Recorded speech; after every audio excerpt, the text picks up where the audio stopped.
We are very lucky to have Vincent Cable, acting leader of Liberal Democrats Party. He's worked extremely hard in his life. He had a very important position wherever he's been.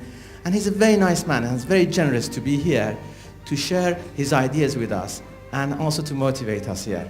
He's been a first secretary to the Foreign Office. He has worked for Shell. He was the chief economist at Shell. He entered Parliament in 1997. At the moment, he's the acting leader of Liberal Democrat, also Shadow Chancellor. He has written a number of books on economy, and also he's a great asset to us. Please welcome Vincent Cable.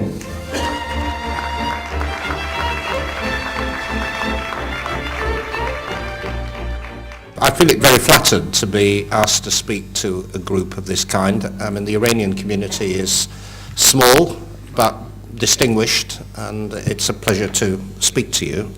What I've been asked to talk about is about the British economy, and perhaps I should start by explaining who we are. I mean, the Liberal Democrats are, in terms of numerical representation in Parliament, the third party. And we like to think eventually we'll become the second and first, but we're currently the third. And it might help if I try to explain how we fit into the political geometry.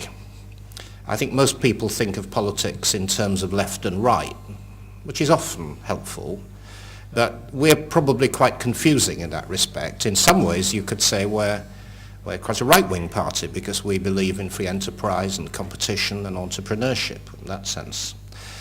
On the other hand, we have some what you might call left-wing policies. We do believe in redistributing income from the very wealthy to people who are less well off. So we have elements of right and elements of left. And there are some areas where the Liberal Democrats have often been a very distinctive voice on issues like, for example, civil liberties, where we traditionally question many of the increasing powers of the state. We will be leading the opposition, for example, to propose new powers of detention. We've always been a party that believed in very strong local government, opposing centralisation, which is a very strong tendency in the UK. We've always been internationalist, and particularly supporting Europe, and it was the internationalism that led us to be the one major party that opposed the Iraq War. You know, there are big distinct issues where we have an independent voice. So that's why I believe we matter. But I just want to talk tonight a little bit about the economic situation and some of my views on that. That's partly that it's my professional background, partly because that's what you've asked me to talk about. I think as far as businesses are concerned, there are three big issues, and I'll just say a little bit about each of them. The first is economic stability, having an environment where the economy is growing steadily, predictably, without booms and slumps. And generally speaking, Britain over the last 10 years has been pretty good in that respect. And although Gordon Brown is from a different party to me, I've always acknowledged that he's so far done a pretty good job in maintaining economic stability. We haven't had any big recessions. We have had a steady growth of the economy, inflation has been low, unemployment has been low, and that's all good and that's all positive. But what I worry about, and what I've been arguing for several years, is that we're building up in Britain a dangerous instability based around the problem of personal debt. And I fear that we may now at this very moment be entering into a very, very difficult position where a combination of growing difficulties in servicing debt, falling house prices, produces a crisis of confidence. People will stop spending, they will have difficulties servicing their debts, there will be a growing amount of repossession of homes. We can already see that trend happening. And so this period of stability that we have enjoyed for some years may, I fear, be coming to an end. I know it's always dangerous and difficult to make predictions, but I think I can see the elements of a very difficult scenario beginning to emerge. And this has happened at the same time that we've had this crisis in the banking system, the credit crunch as it's called. Now, it is often argued, and it's argued by the British government, that of course this has got nothing to do with Britain. This is all Americans, you know, bad mortgages in the United States. I don't believe a word of that. I think there are very serious problems in the British banking system. Banks have lent irresponsibly. Northern Rock isn't the only example, but it was the worst. And these banks are now facing a very serious squeeze on their liquidity and potentially on the viability of some of them in the long run. And I've been arguing for some time that the government, through its regulators, really does need to get us back to an environment of more responsible lending. So that's what I want to say about stability. I think there is a threat to stability. The second, in relation to taxation, there is between all of the three major parties now a broad agreement.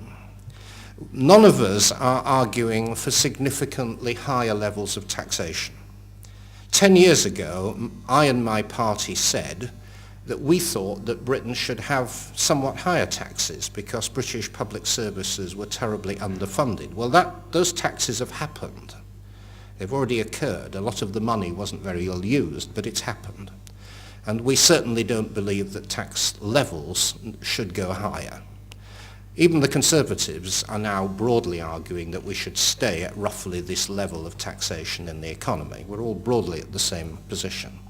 What we're arguing is that within the tax system, as far as possible, we should make it greener. In other words, we should give incentives to people to be environmentally friendly by taxing pollution, vehicles, aviation, and then using the money to cut people's income tax, cutting the basic rate of income tax. So we argue for greater environmental friendliness in the tax system. We want greater fairness, and we specifically argue for getting rid of the council tax, which is a very regressive tax, particularly where pensioners are concerned.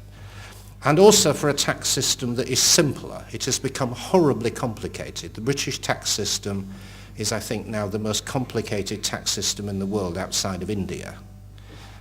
Probably even more than India now. And it really does need simplified, particularly where business is concerned.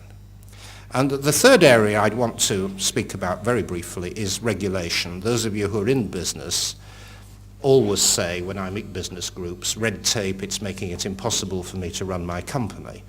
I just want to say, I don't want to speak in defense of red tape, but I want to explain why it happens. It's in a way, part of democracy that I came into Parliament saying, yes, let's get rid of regulation. But of course, people are constantly coming to me as a politician and saying, we want you to protect our consumer rights.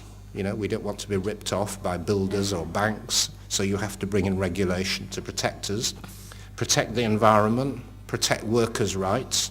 And of course, all of this creates new sources of regulation which businesses have to implement.